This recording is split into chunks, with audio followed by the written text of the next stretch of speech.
Olá a todos, tudo bem por aí? Bom, então dando propriedades físicas dos materiais, agora a gente vai para propriedades mais. E assim como propriedades mecânicas e elétricas, a gente sempre pode começar por aquela situação de estímulo-resposta. No caso, para propriedades mecânicas, o estímulo era a força externa e a resposta uma deformação sofrida. Para propriedades o estímulo era um campo elétrico externo aplicado e a resposta ou a movimentação de cargas, o que se traduz numa corrente elétrica, ou o acúmulo dessas cargas em regiões dos materiais, interpretado como potenciais locais ou potenciais elétricos, ok? Bom, em se tratando de campos magnéticos e propriedades magnéticas, o que acontece? Propriedades magnéticas está associado à resposta que os materiais dão quando eles são submetidos a um campo magnético, ok? Eu não enfatizei isso na parte de propriedades elétricas, mas por enquanto a gente está tratando apenas de campos elétricos e magnéticos, como vai ser a aula de hoje, constantes, ou seja, eles não variam no tempo, a sua intensidade é sempre a mesma, ok? A gente vai tratar de campos variantes quando a gente trabalhar com propriedades ópticas dos materiais na próxima aula, certo? Pois muito bem, então quando a gente fala de campo magnético, as primeiras imagens que podem vir à nossa mente são essas que estão ilustradas aqui. Então, o mais comum é o tradicional ímã em forma de ferradura, onde cada extremidade dessa atua ali como uma espécie de polo, não é? Que nós chamamos aí de polo norte e polo sul, certo? Outra aplicação são as bússolas, que foram muito utilizadas aí na navegação, tanto marítima quanto terrestre, pois, através da existência de um campo magnético na Terra, como está ilustrado nessa terceira figura aqui, a bússola sempre vai apontar uma mesma direção, independente de onde você esteja. Isso pode ser utilizado para você marcar um curso, uma trajetória, certo? Muito bem. O campo magnético da Terra estima-se ou tem em teoria que a sua origem está no núcleo da Terra, a origem é no núcleo da Terra, por ser uma grande esfera líquida de metais em rotação e em forma líquida, ou seja, eles estão em altíssimas temperaturas. Isso geraria um campo magnético, como está ilustrado nesta figura aqui, que cria uma espécie de proteção para os chamados ventos solares. Então, a figura não está em escala porque a Terra não está numa distância tão pequena assim do Sol. Se tivesse, nós não estaríamos aqui nesse exato momento. Okay? E isso aqui, que está sendo expelido pelo Sol, é uma mistura de plasma, que é basicamente partículas altamente carregadas e energéticas, que tem essa forma devido ao campo magnético do Sol. Okay? Então, essas emissões solares, os ventos solares, são partículas altamente carregadas que são projetados no espaço e viajam pelo espaço. E eles são defletidos pelo nosso campo terrestre natural, o que nos protege de raios cósmicos e coisas assim. Esses fenômenos aqui eles podem ser observados próximos aos polos pelas chamadas auroras boreal e austral. São luzes que ficam se movimentando nos céus do norte e do sul e acontecem porque essas partículas carregadas, ou seja, toda partícula carregada, fica aprisionada em linhas de campo magnético e quando elas fazem um movimento, aqui no caso o eixo norte e sul, elas colidem com o topo da nossa atmosfera, uma condição mais rarefeita de gases, e aí emitem luzes. Não é? Por que nós aqui, onde estamos, não podemos ver as auroras?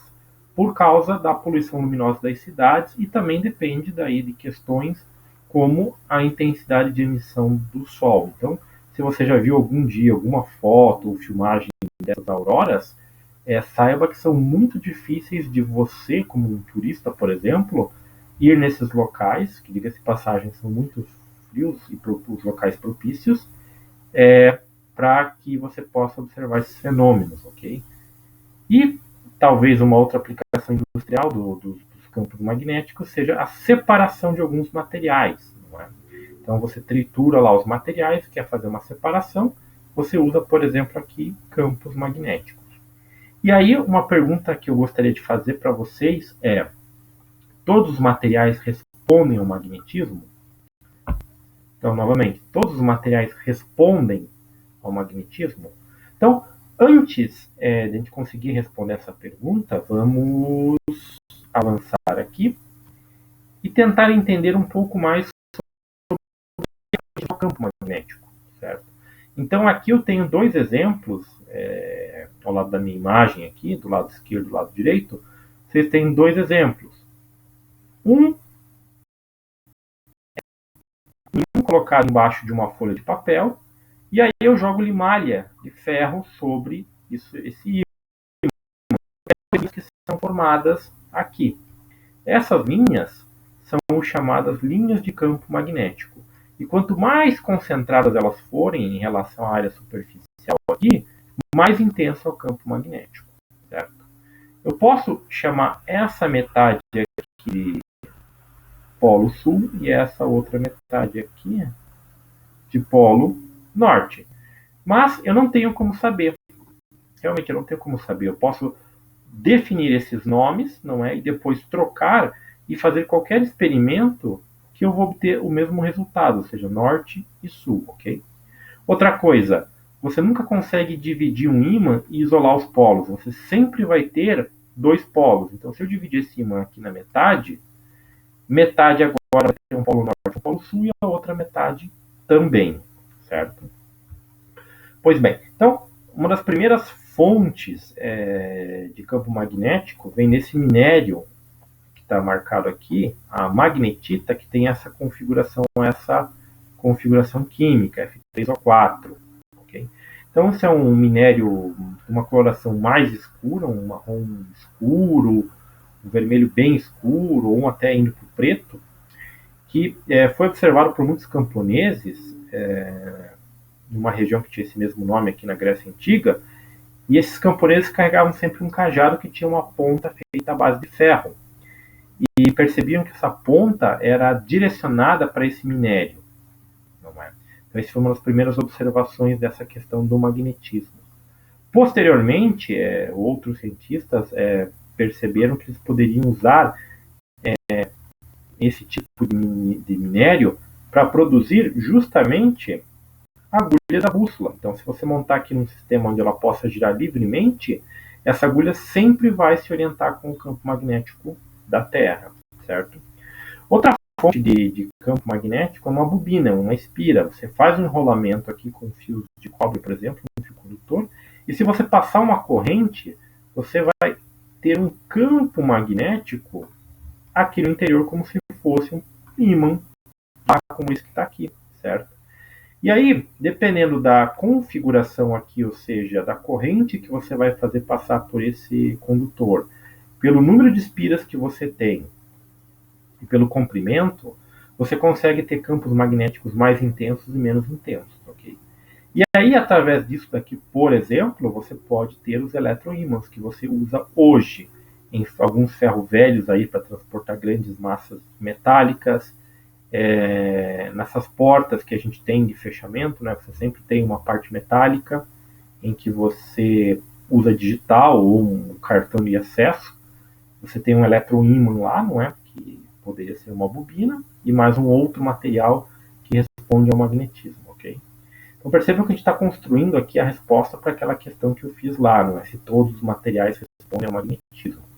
Então uma coisa que tem que ter em mente é, primeiro, a distribuição eletrônica todos os elementos da tabela periódica têm, porque isso sabe-se que tem importância fundamental na questão da resposta magnética, não é, dos materiais. E segundo, o tipo de ligação e a combinação dos elementos. Não é? Então, muitas vezes eu posso combinar alguns elementos e ter resposta magnética, sendo que os elementos separados por si só não têm resposta magnética, ok?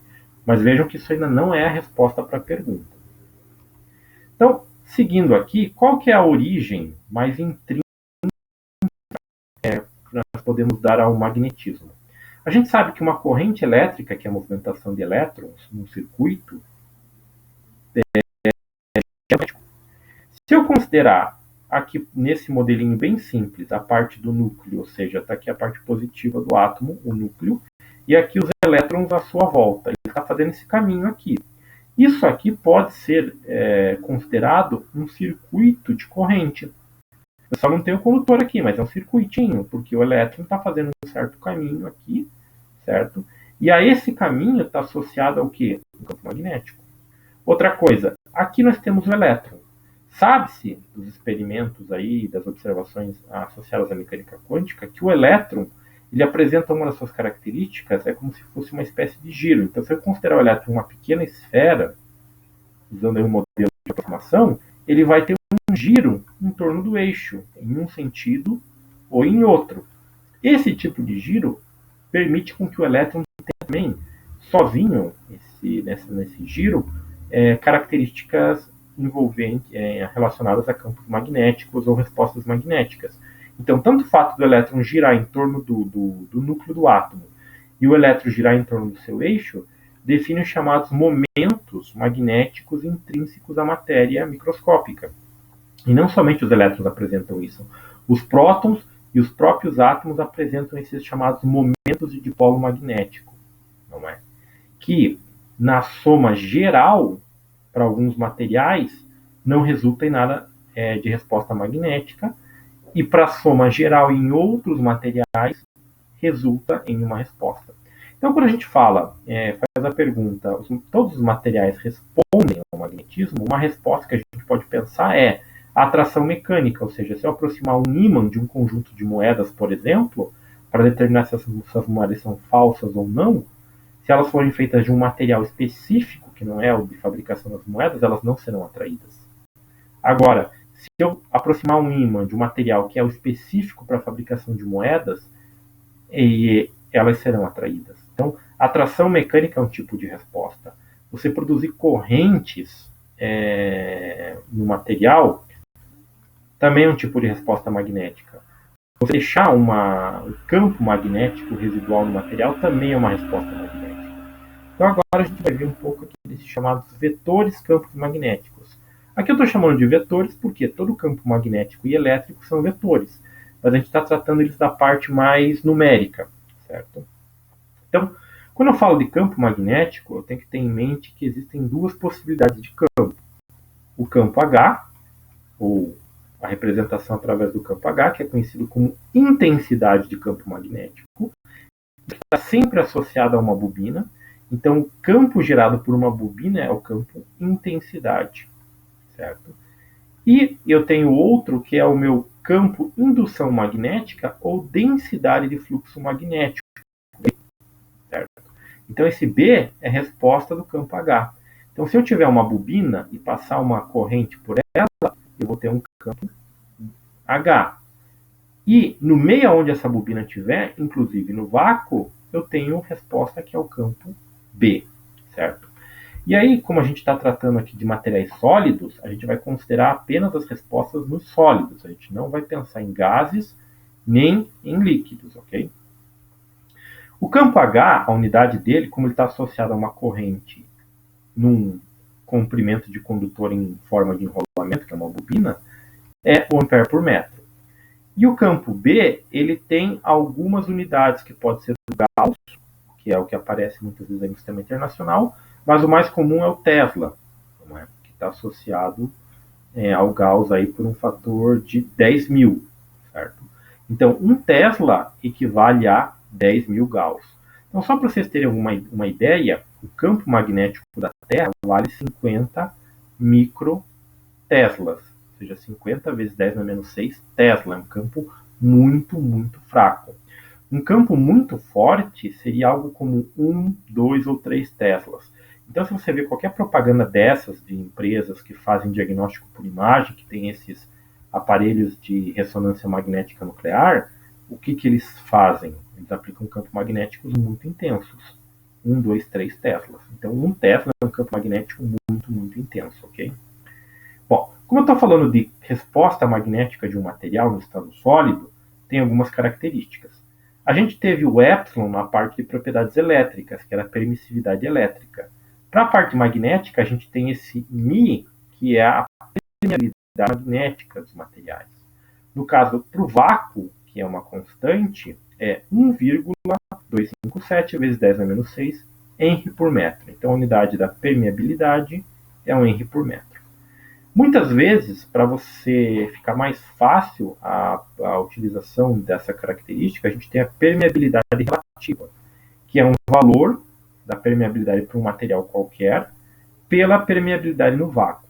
Como ambos têm a mesma unidade por metro nesse caso, isso aqui só vai ser um valor numérico. Então, às vezes, é mais fácil representar essa propriedade magnética pela permeabilidade magnética relativa, que é a razão entre a permeabilidade do material pela permeabilidade no vácuo. Okay? Para eu calcular o valor do campo H, ou campo intensidade, eu uso esta equação aqui. Então, H ele vai ser igual a o número de voltas que eu tenho possível na espira, vezes a corrente que está passando pela espira, dividido pelo comprimento da espira. Então, o comprimento da espira, deixa eu voltar aqui, é esse daqui. Então, esse é o comprimento L da espira, não o comprimento do fio que você usou para fazer essas voltas. Não, esse é o comprimento da espira. Então, por essa equação aqui, a gente percebe algumas coisas, que o campo H ele vai ser diretamente proporcional ao número de voltas e à corrente elétrica, que vai passar pela espira, e inversamente proporcional ao tamanho da espira. Então, se eu quero um H grande, eu tenho que ter um comprimento de espira pequeno, um número grande de voltas e uma corrente alta. Só que isso aqui começa uma coisa a conflitar com a outra, porque vocês devem saber bem que quanto maior a corrente elétrica, maior tem que ser a seção transversal do fio ou do condutor. Se eu aumentar a seção transversal do condutor, eu vou diminuir a quantidade de voltas que eu posso ter num certo comprimento. Certo? E para calcular o campo B, ou campo fluxo, ou densidade de fluxo, eu tenho duas possibilidades. B0 igual a μ0 vezes H, e tenho essa equação única exclusivamente para o vácuo, quando a minha bobina está no vácuo, ou não tem nada de meio material entre os enrolamentos. Então vai ser B0 igual a μ0 vezes H. E B igual a μ vezes H é quando eu tenho μ para o meio material. Então, se você colocar uma barra de um material cerâmico, polimérico ou metálico, você vai ter um valor desse cara aqui, certo?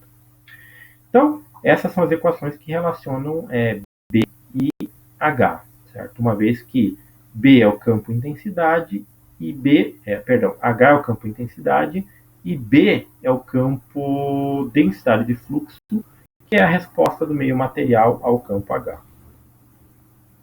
Okay.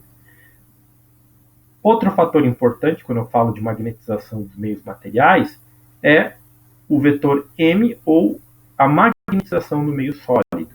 Ela é calculada através desta equação aqui, uma das possibilidades, né? B é igual a μ0 vezes H, mais μ0 vezes H, certo? Ah, perdão, tem um erro aqui que daqui a pouco eu vou corrigir. Não mandei o material ainda, eu vou mandar, mas aqui nós temos uma correção que tem que ser feita. Só deixa eu confirmar aqui, pessoal. Qual é o valor? Ah, sim, perdão. No lugar desse H aqui, não é H, é M, é esse M de magnetização aqui. Então, no lugar desse H, eu vou trocar depois, é o M, certo? Então, a expressão fica, no caso, B igual a μ0 vezes H, mais μ0 vezes M, certo? E aí, o M, ele leva em consideração esse cara aqui. Esse cara é chamado de suscetibilidade magnética, que é uma espécie de dificuldade ou facilidade que o meio oferece à passagem das linhas de campo magnético em seu interior. E ele também vai estar associado a uma questão de natureza magnética dos elementos que a tabela periódica tem, que a gente já vai falar já já, ok? Então, a susceptibilidade magnética ela não tem unidades, é apenas um valor numérico, ok? Então, esse M aqui vai ser dado nas mesmas unidades do H, então é ampere por metro, e esse M só existe para meio material sólido, ou seja, esse M não faz sentido trabalhar com ele associado a gases ou a líquidos, apenas a materiais sólidos. Okay? E uma expressão que você pode fazer para calcular o M é xm, ou qm, que é uma letra grega, igual ao μ relativo menos 1. Então, se você tiver o valor μ relativo, ou pegar lá o μ pelo μ0 e substituir aqui, você tem uma expressão para calcular esse cara aqui.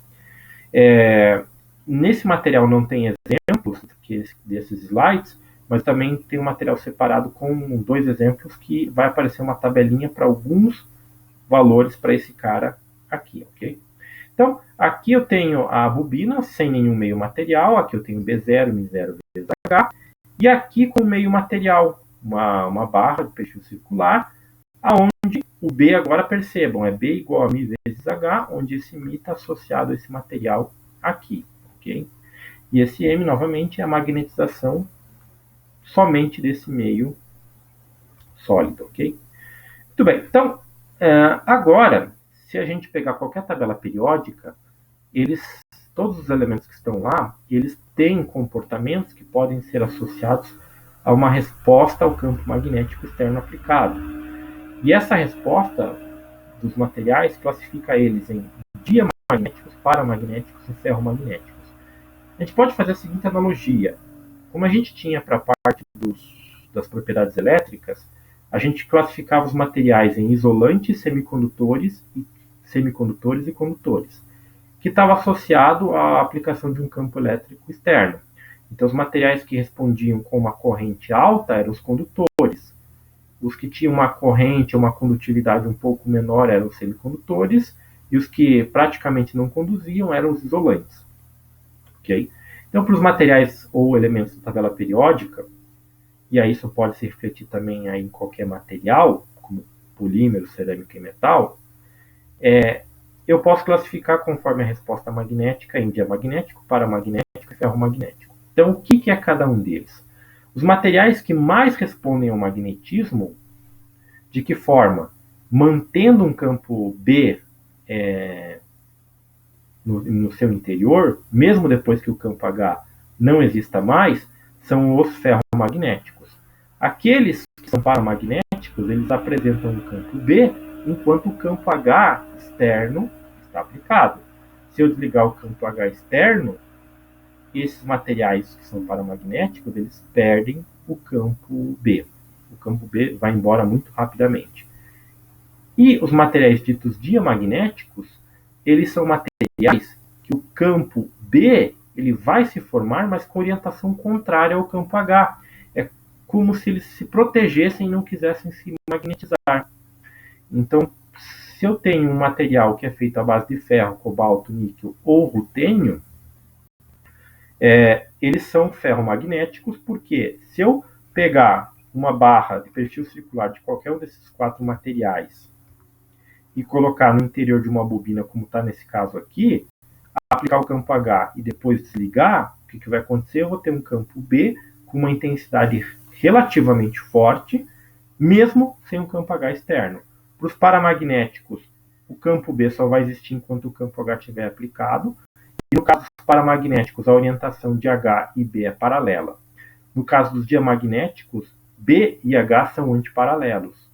Tem casos extremos em que alguns materiais diamagnéticos eles seriam ejetados para fora dessa bobina quando o campo H é ligado, porque ele gera um campo B contrário, e isso gera uma força que pode projetar, como uma espécie de projétil, essa barra. Então, supondo que essa barra fosse feita de um material diamagnético, nesse caso extremo, ela seria disparada nesta direção aqui, certo? Só um exemplo de resposta magnética, ok? Bom, e a suscetibilidade?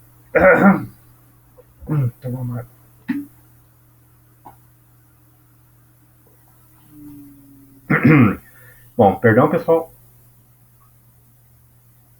Então, vamos lá, dando continuidade.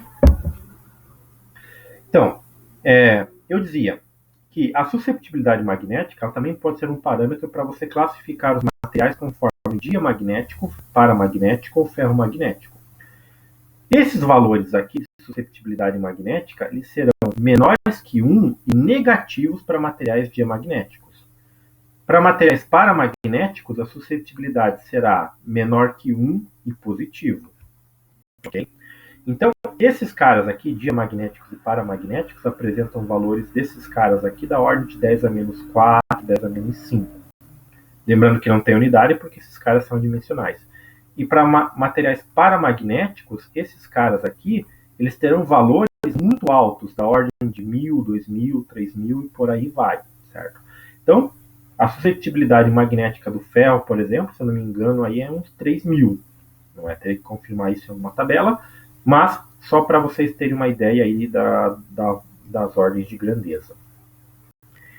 Aqui eu tenho, do ponto de vista microscópico, a resposta em termos do comportamento paramagnético e diamagnético. Então, esse gráfico aqui, ele tem lá a intensidade do fluxo magnético B e a intensidade da indução magnética H. E aqui eu tenho a chamada linha de vácuo e aqui a comparação dos materiais paramagnéticos e diamagnéticos. No caso dos materiais paramagnéticos, a inclinação dessa reta é um pouco maior que os diamagnéticos. Indica que o campo B, que materiais paramagnéticos criam em seu interior, quando expostos a um campo H, é maior em intensidade do que os valores dos materiais diamagnéticos. Okay?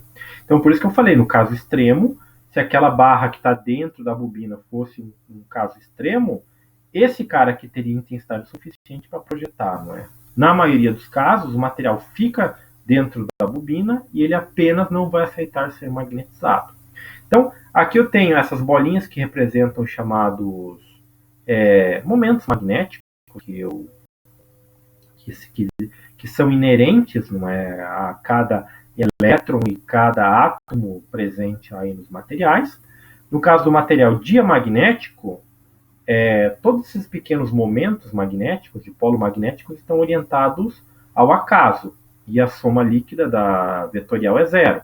Eles nem são representados aqui nessa parte da figura. Nessa parte da figura é o que acontece quando eu aplico o campo H externo. Observe que o campo H está aplicado para a direita, e a soma de todos os momentos internos é para a esquerda, então eles não magnetizam.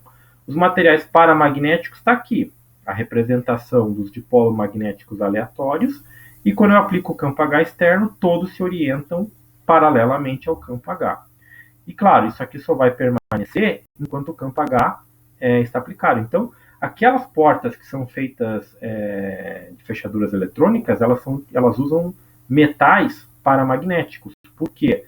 Porque a assinatura magnética tem que desaparecer quando você desliga o campo H da bobina.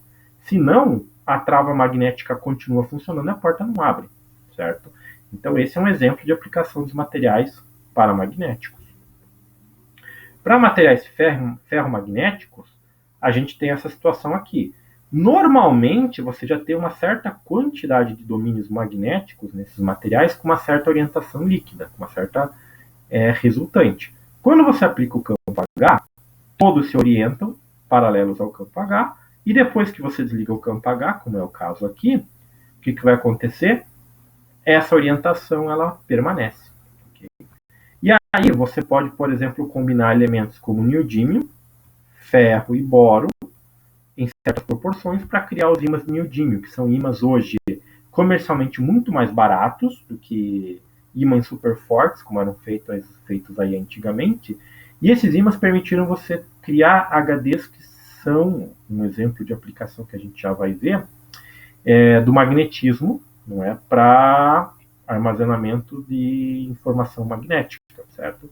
Então, aqui é essa questão do ferromagnetismo, paramagnetismo e diamagnetismo, que todos os materiais que nós temos aí, eles são feitos baseados em elementos da tabela periódica. Em maior ou menor grau, eles têm essas naturezas ferromagnética, paramagnética e diamagnética em seu interior, ok? Bom, falando um pouquinho agora da temperatura associada ao magnetismo. Nós sabemos que a temperatura tem que acabar com as propriedades físicas. E no caso das propriedades magnéticas não é diferente. Se eu aquecer, por exemplo, um material à base de ferro puro, como está mostrado aqui, ou magnetita, como essa outra curva em azul aqui, O que eu sei? Eu sei que a magnetização de saturação, já vou explicar o que é esse termo, ela tende a cair. Então, ó, menos 200 graus Celsius, 0, 200 positivo. Então, a temperatura ambiente seria mais ou menos por aqui.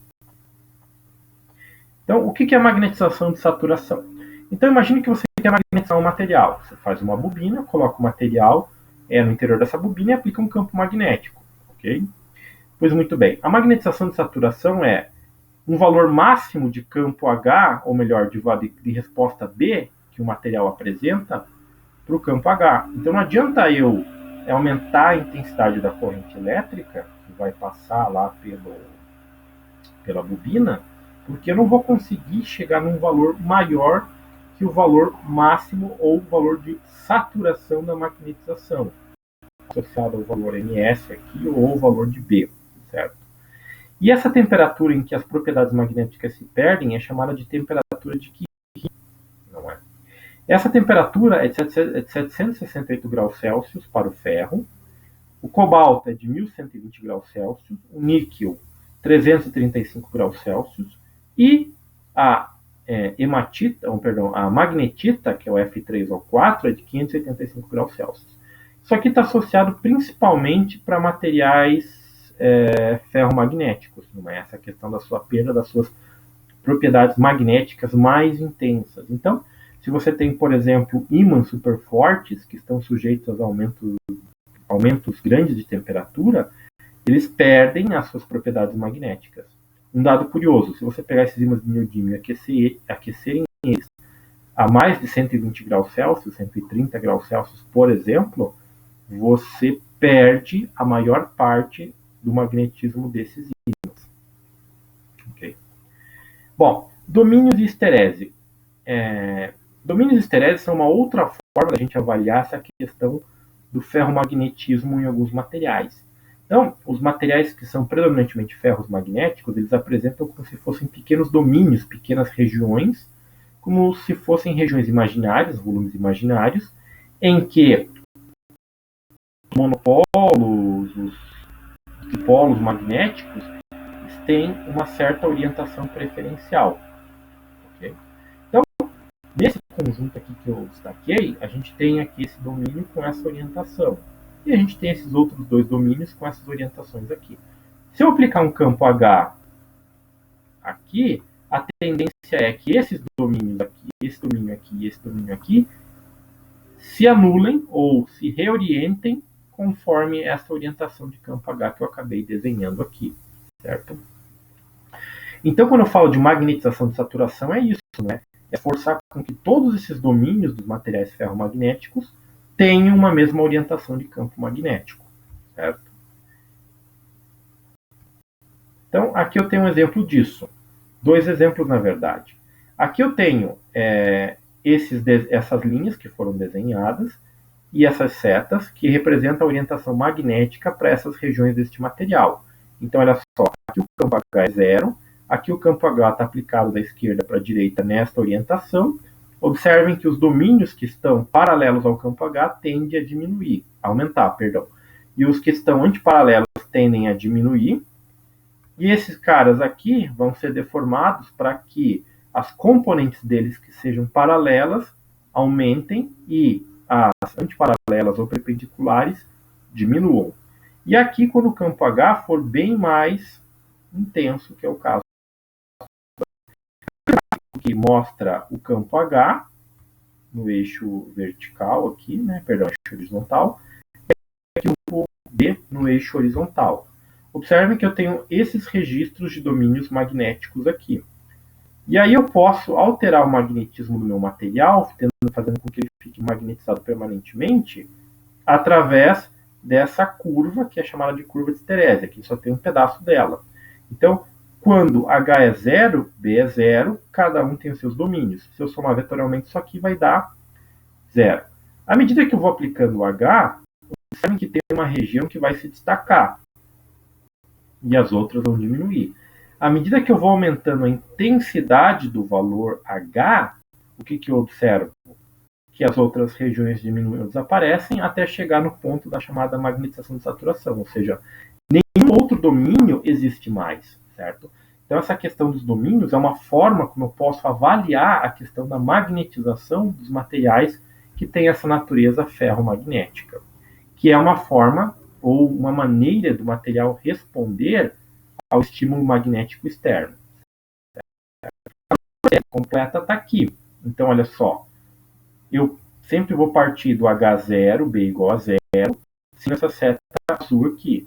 Quando eu chegar na magnetização de saturação, não adianta aplicar mais corrente para aumentar o campo H, porque o campo B de resposta não vai aumentar mais do que este valor aqui. Se eu quiser desmagnetizar o material, aí é mais complicado, porque o que acontece?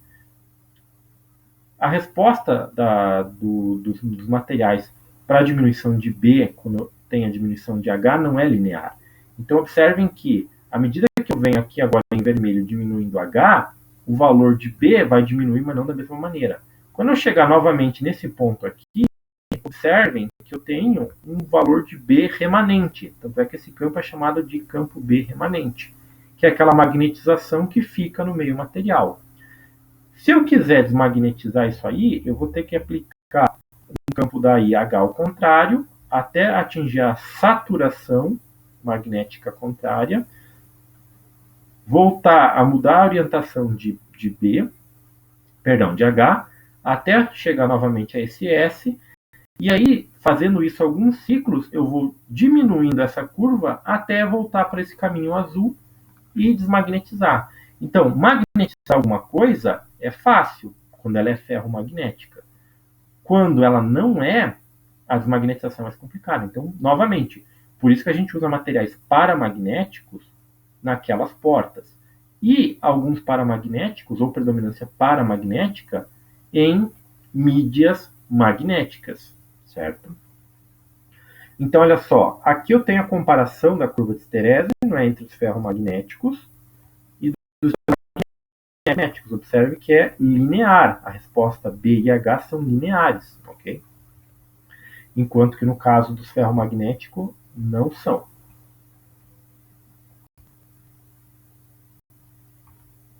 Bom, e aqui eu coloquei alguns exemplos da utilização do... Esses caras aqui do meio eram a tecnologia antiga para você armazenar dados de áudio, vídeo e informação. Então, essa aqui é uma fita que era usada nos computadores antigamente. Então, como é que você queria, muito antes de você ter disquetes e HDs, como é o caso disso daqui, você tinha que gravar a informação numa mídia magnética, certo? Como é que você fazia isso? Você tem aqui a chamada cabeça de gravação, que aqui está representado por um semicírculo, não é? Ou com uma pequena abertura aqui dentro. E aqui você tem um enrolamento de fio que você liga num circuito externo modulador. Você coloca um sinal elétrico aqui, que vai ser transmitido para cá, e aqui na ponta você vai gerar campos magnéticos variantes que vão orientar esses pequenos carinhas aqui, que são grãos magnetizáveis, que vão ter uma orientação magnética conforme a modulação da informação. E aí você pode associar cada tipo de orientação com bits zeros e uns. E aí então isso aqui era colocado no computador, toda hora que ele girava para um lado ele gravava a informação. Se você queria recuperar a informação, você tinha que parar isso daqui e girar no lado contrário até achar a posição onde a informação estava armazenada. Claro que para acessar, gravar e depois acessar novamente a informação, isso é um processo bastante lento. Okay? Claro, depois você melhora, não é? Muito provavelmente esse cara aqui, o disquete, tem capacidade de armazenamento maior do que esse rolo aqui. Mas basicamente as fitas são materiais poliméricos que não respondem tão bem ao magnetismo, dadas as suas estruturas amorfas e as suas ligações.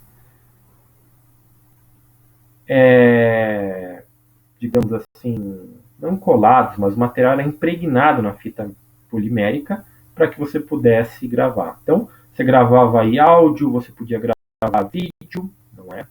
Então, a questão aí da transmissão de músicas, vídeos, filmes. E aqui um exemplo dos HDs mais modernos. Então, você tem esse cara aqui girando em altíssimas velocidades e duas agulhas, uma que fica desse lado e outra do outro lado. Então, essa aqui é uma agulha que tem compactado na ponta dela, uma cabeça de gravação e reprodução, em que você vai, em chamados clusters ou bits magnéticos, registrar a informação aqui, certo? Claro que o que você tem aqui é uma mistura de materiais, um tanto um pouco ferromagnéticos, mas muito mais paramagnéticos, não é?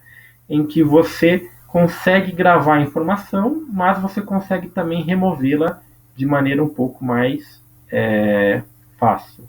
Então, os HDs baratearam bastante no fato de produção, porque você, no caso aqui, tem esses ímãs de neodímio que são bem mais intensos e promovem aqui uma resposta magnética mais rápida. Okay? Então, só para vocês terem uma ideia, a questão das fitas com filmes finos, não é? E particulados que você impregnava lá nas fitas poliméricas. Os filmes finos, eles têm espessura e a densidade de informação que se pode gravar é muito maior do que no particulado. Esse cara aqui, essas partículas têm tamanhos de micrômetros e isso aqui é de nanômetros. Então a densidade de informação que você consegue colocar aqui no filme fino é muito maior que o material particulado. E uma última aplicação é a tal da supercondutividade. Então tem algumas cerâmicas magnéticas que são chamadas de supercondutores. Então, aqui, por exemplo, isso aqui que está levitando não é minha cerâmica, é meu ímã de neodímio. E aqui embaixo eu tenho uma cerâmica que eu coloquei ela em banho de nitrogênio líquido, pois esses supercondutores só funcionam em temperaturas muito, muito baixas, ok? Quando isso acontece, eles conseguem expulsar todas as linhas de campo magnético, como está representado aqui, de forma que eu tenho uma espécie de colchão ou levitação magnética sem nenhum atrito. Se eu colocar esse ímã aqui para girar, nesse cara aqui, em cima dessa cerâmica magnética, ele vai ficar girando eternamente enquanto esse cara se mantiver em baixas temperaturas. Isso que limita hoje a utilização aí dos supercondutores, quando eu falo desses materiais. E hoje aqui os trens magleves, eles usam levitação magnética, só que eles usam eletroímãs com alguns supercondutores que conseguem gerar esse tipo de coisa. Eles ainda são caros, não é? Mas não tão caros que você já não consiga aplicá-los. Em operação hoje eles estão aí na faixa de velocidades de 300 a 400 km por hora, ou seja, a levitação magnética permite você atingir velocidades bastante elevadas, ok? Bom, então da parte de propriedades magnéticas era isso que eu queria falar para vocês. Vou deixar indicado no livro lá para vocês darem uma olhada para ter um pouco mais detalhado toda essa parte que eu falei para vocês. E vai ter um vídeo com 2 exemplos, resolução de 2 exemplos. Beleza, pessoal? É isso aí.